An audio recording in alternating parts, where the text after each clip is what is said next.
بسم اللہ الرحمن الرحیم۔ السلام علیکم۔ غامدی صاحب کے ساتھ ہفتہ وار سوال و جواب کی براہ راست نشست کو لے کر پھر ڈالی اسمبلی کا غامدی سینٹر سے حاضر خدمت ہے۔ آغاز کرتے ہیں۔ ہم سب شکریہ آپ کے وقت کا۔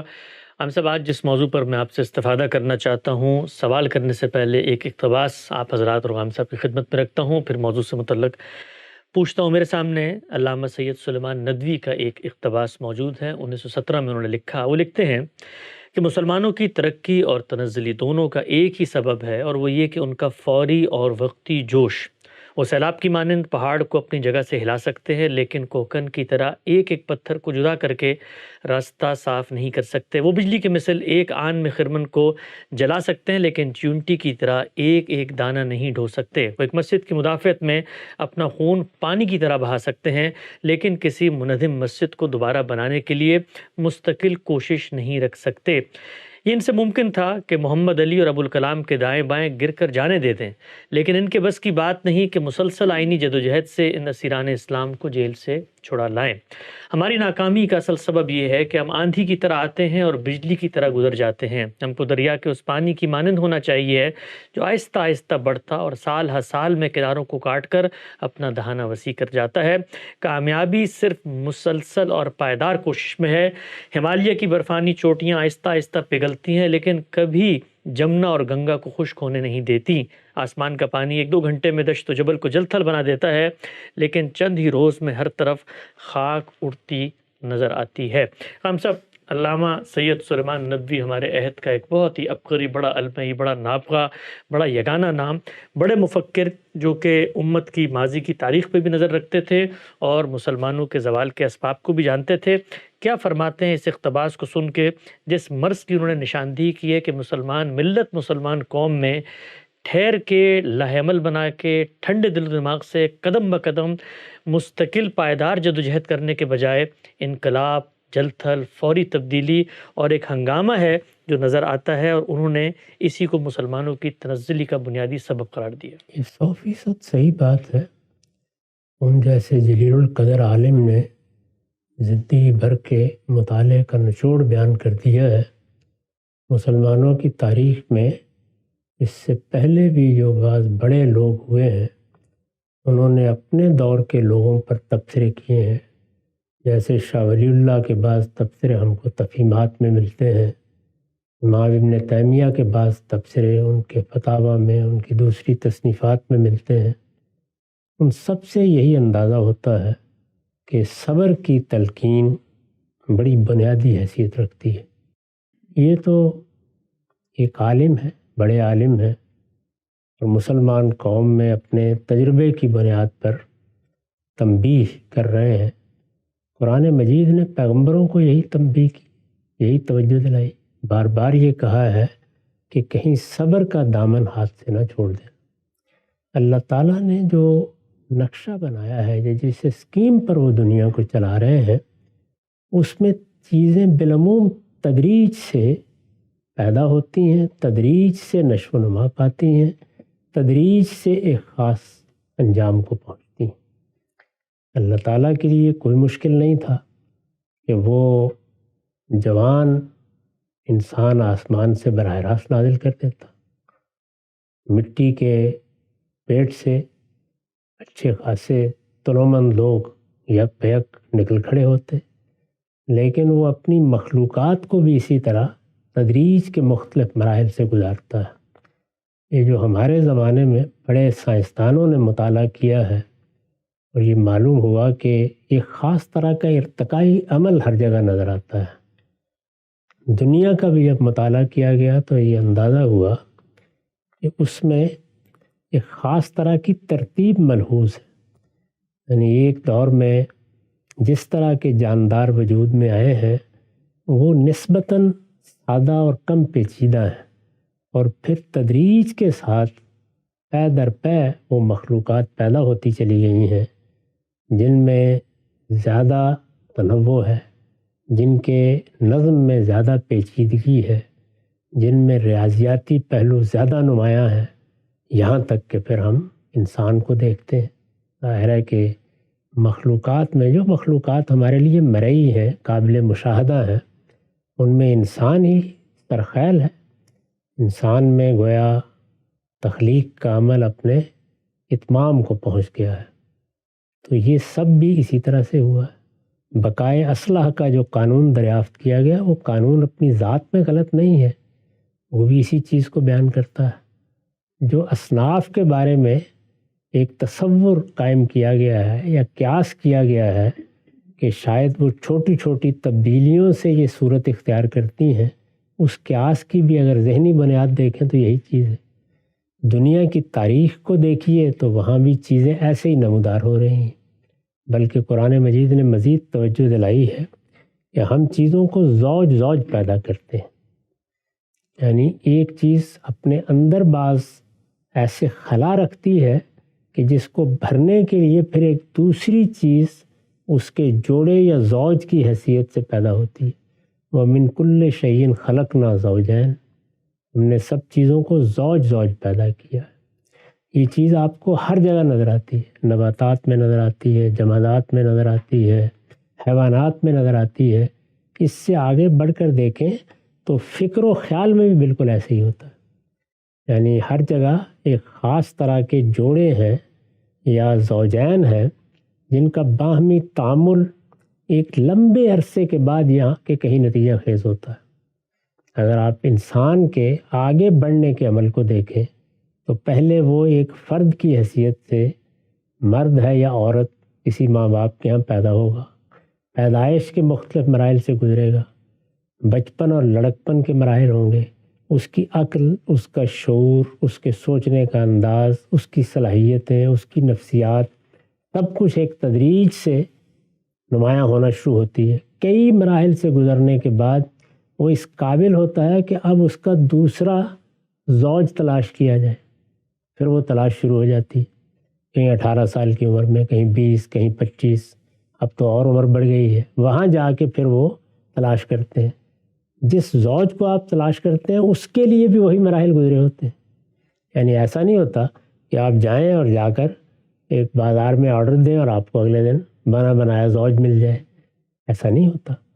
تو جب آپ ان دونوں میں یہ طے کرتے ہیں کہ اب یہ مل کر زوجین بنیں گے تو اس عمل کو ایک خاص مرحلے سے گزرنا ہوتا ہے، یہاں تک کہ وہ اس قابل کر دیتا ہے کہ پھر آپ بقائے نسل کا اہتمام کرتے چلے جاتے ہیں، اور یہی سلسلہ مزید آگے بڑھتا ہے۔ افکار کا بھی جب مطالعہ کیا گیا ہے تو اس سے بھی یہی بات معلوم ہوتی ہے، صاف معلوم ہوتا ہے کہ کس طریقے سے قوا کو آلات کے ساتھ، ارواح کو اجسام کے ساتھ، محنت کو سرمایہ کے ساتھ، فرد کو اجتماع کے ساتھ جوڑ دیا گیا ہے، اور ان کے جوڑنے کا عمل بھی اگر آپ دیکھیں تو اسی تدریج سے ہوتا ہے۔ تو تجرید، یہ جو دنیا اللہ تعالیٰ نے بنائی ہے، اس میں آپ حیاتیات سے لے کر سیاسیات تک، سماجی علوم تک، عمرانیات تک ہر جگہ کار فرما دیکھتے ہیں۔ یہ ہم کو سبق دیتی ہے کہ یہاں نتائج کبھی فوراً نہیں حاصل کیے جاتے، نتائج کو نسب العین کے طریقے پہ سامنے رکھنا چاہیے، اور جب آپ کوئی نتیجہ حاصل کرنا چاہتے ہیں تو آپ پہلے یہ طے کریں کہ وہ نتیجہ کیا ہے۔ مثلا آپ نے طے کیا کہ مجھے تو آم کا باغ لگانا ہے، آپ کو معلوم ہونا چاہیے کہ آم کا پودا کتنے برسوں میں جا کے پھل دیتا ہے، اس کے لیے زمین کیسی تیار کرنی ہے، ماحول کیسا فراہم کرنا ہے۔ یہ سارا علم اگر آپ کو نہیں ہے تو ہو سکتا ہے کہ آپ اس خواہش میں مبتلا رہیں اور کبھی کبھی جوش میں آ کر آپ دائیں بائیں سے کوئی آم کی ٹہنیاں توڑ کے لے آئیں اور کہیں دیکھیے میں نے لہلہاتا باغ بنا دیا ہے، لیکن وہ چند دن کے بعد ختم ہو جاتا ہے، جیسے کہ انہوں نے تمثیل کے طریقے پہ بتایا ہے کہ سیلاب آتا ہے اور بظاہر تو لگتا ہے کہ ہر طرف پانی ہی پانی ہے۔ کبھی آپ دیکھیں تھر میں جب کبھی سیلاب آ جاتے ہیں بالکل ایسے ہی لگتا ہے، جہاں پانی کی ایک بوند نظر نہیں آتی وہاں دریا بہہ رہے ہوتے ہیں، 2 یا 3 دن کے بعد ہر چیز ختم ہو جاتی ہے۔ اگر آپ کوئی پائیدار نتیجہ نکالنا چاہتے ہیں تو خواہ وہ سیاست ہے، خواہ وہ معیشت ہے، خواہ وہ معاشرت ہے، آپ کو اس کے لیے یہ کرنا پڑتا ہے۔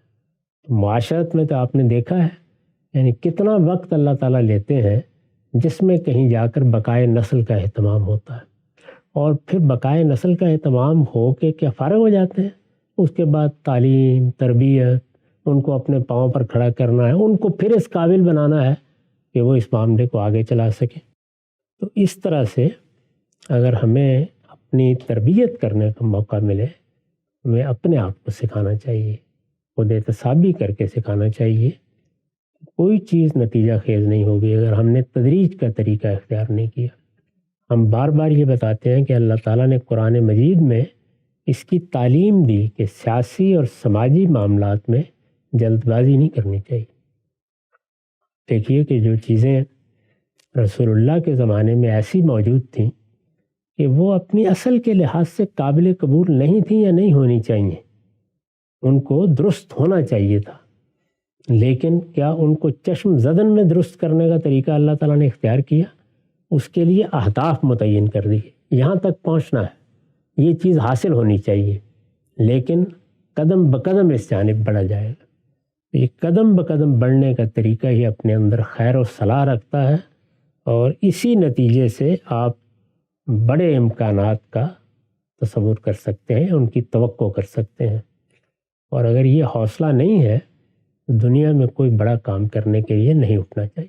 ایک نقطہ بالکل واضح ہو گیا۔ اچھا ہم صاحب، یہ دو چیزوں کی طرف آپ نے توجہ دلائی کہ اللہ تعالیٰ خود روئے زمین پر جب اپنی اسکیم کو روبہ عمل کرنا چاہتے ہیں تو وہاں پر بھی تدریج کا طریقہ ہے۔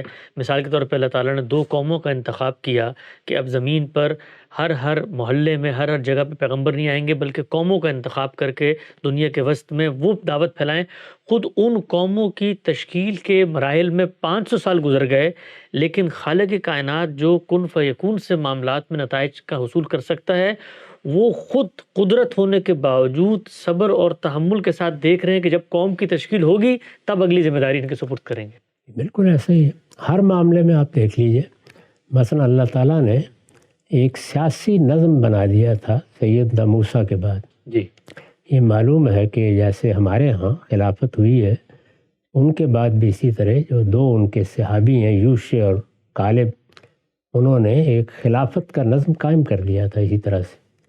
اور اس نظم میں کوئی بادشاہت نہیں تھی، کوئی بادشاہوں کا ستمتراک نہیں تھا، کوئی دربار نہیں تھے۔ بنی اسرائیل کا نظم بہت سادگی کے ساتھ اور کم و بیش جمہوری ریاستوں کے طریقے پر ہی چل رہا تھا۔ جن لوگوں پر ایک عمومی سا اعتماد قبائلی نظم میں ہوتا ہے وہ ذمہ داریاں سنبھال لیتے تھے۔ ایک مرحلے پر آ کر انہوں نے اللہ تعالیٰ سے تقاضا کیا کہ یہ ہمیں اچھا نہیں لگتا، یعنی دنیا کی قوموں میں بادشاہ ہیں، ان کے دربار ہیں، ان کی سلطنتیں ہیں، ان کا شان و شکوہ ہے، پھر یہ کہ اس کے ذریعے سے دنیا پر ان کی دھاک بیٹھتی ہے، تو یہ ہمارا کیا ہے؟ یعنی ایسے لگتا ہے کہ قوم نہیں ہے، یتامہ ہے سب کے سب، تو ہمیں بھی کوئی بادشاہ نہیں ہے۔ اس میں آپ ذرا تورات میں پڑھیے اللہ تعالیٰ نے کس طریقے سے سمجھایا ہے ان کو کہ تمہیں اندازہ ہے یہ تم کیا مانگ رہے ہو؟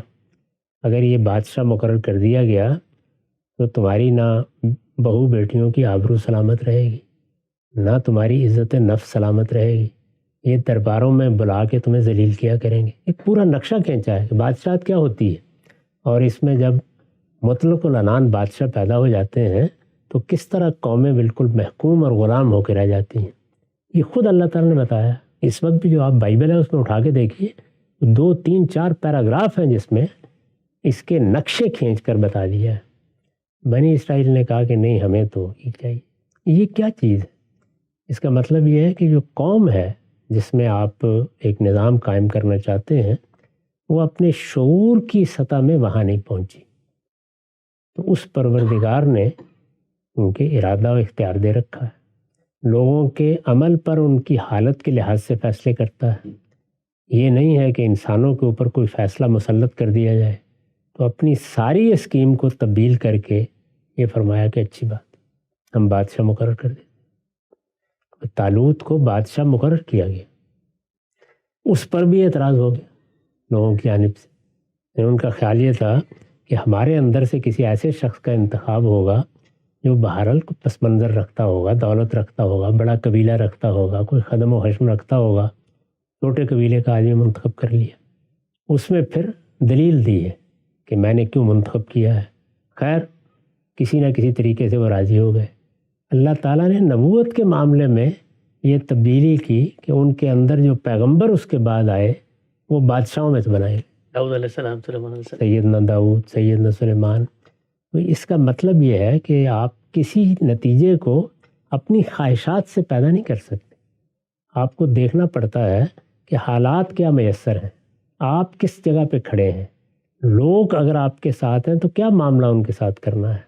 یہی سبب ہے کہ جن چیزوں پر صدیوں کے بعد انسان قابو پانے میں کامیاب ہوا ہے یا ان کو حاصل کرنے میں کامیاب ہوا ہے، بعض لوگ جب ان کو دیکھتے ہیں تو وہ یہ کہتے ہیں کہ اچھا صحابہ کرام نے پارلیمنٹ کیوں نہیں بنا دی تھی، تو یہ فرمائیے کہ غلامی کا فوراً خاتمہ کیوں نہیں کر دیا تھا، سارے کے سارے غلام ایک دن تو اٹھ کے آزاد کیوں نہیں کر دیے تھے. وہ اس بات کو نہیں جانتے کہ انسانوں کے ساتھ معاملات اس طرح نہیں کیے جاتے، اہداف مقرر کر دیے جاتے ہیں. تو اہداف آپ دیکھیے سب مقرر کر دی. مثلاً ریاست کے نظم کے بارے میں بتا دیا کہ یہ اصلاً امرہم شورا بینہم پہ ہونا چاہیے، لیکن اس کو قانون یا حکم نہیں بنایا بلکہ یہ بات کہہ کے لوگوں پر چھوڑ دیا. وہ مختلف مراحل سے گزریں، حالات کے لحاظ سے اپنے اندر تبدیلیاں پیدا کریں اور وہ اسباب پیدا کریں جس سے اس طرح کا نظم وجود میں آ جائے. غلاموں کے بارے میں کچھ چیزیں فوراً کر دی جو ہو سکتی تھی. جب لڑائی کا یا جنگ کا موقع آیا تو کہا نہیں اب غلام نہیں بنائے جائے، راستہ بند کیا جا رہا ہے.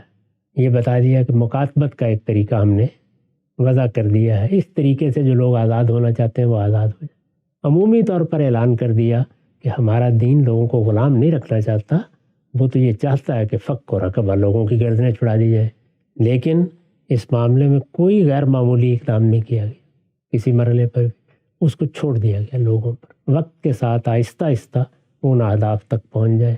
تو سیاسی سماجی چیزیں، وہ معاملات جو عرف بن چکے ہوتے ہیں ان کو ایسے نہیں چھیڑتے. آپ کے ملک میں دیکھ لیجئے، یعنی اس بات سے کون ناواقف ہے کہ جمعہ کا ممبر، عیدین کا ممبر یہ ریاست کے ساتھ خاص ہے. اس وقت دنیا میں جو باقی مسلمان ملک ہیں ان میں 90% مقامات پر یہی صورتحال ہے، وہاں وہ روایت چلی آ رہی ہے. لیکن ہمارے ہاں استعمار کے نتیجے میں وہ روایت ختم ہو گئی. اب اگر آپ اگلے دن یہ حکم دینا چاہیں تو اچھی خاصی گلیوں بازاروں میں خانہ جنگی ہو جائے گی. تو آپ کو پھر تدریج ہی کا ایک طریقہ اختیار کرنا ہوتا ہے، یعنی اہداف مقرر کر کے آپ ان چیزوں کو حاصل کرتے ہیں.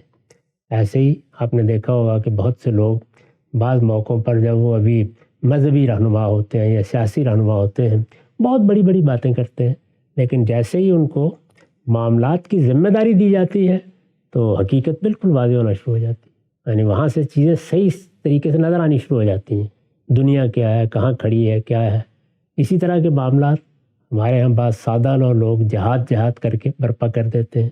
ان کا خیال ہوتا ہے کہ بات ہی کیا ہے، 2-4 لوگ اگر جذبے کے ساتھ اٹھ کھڑے ہوں گے بلکہ پوری امت مسلمہ اٹھ کھڑی ہوگی تو دنیا میں فلاں اور فلاں نتیجہ نکل آئے گا.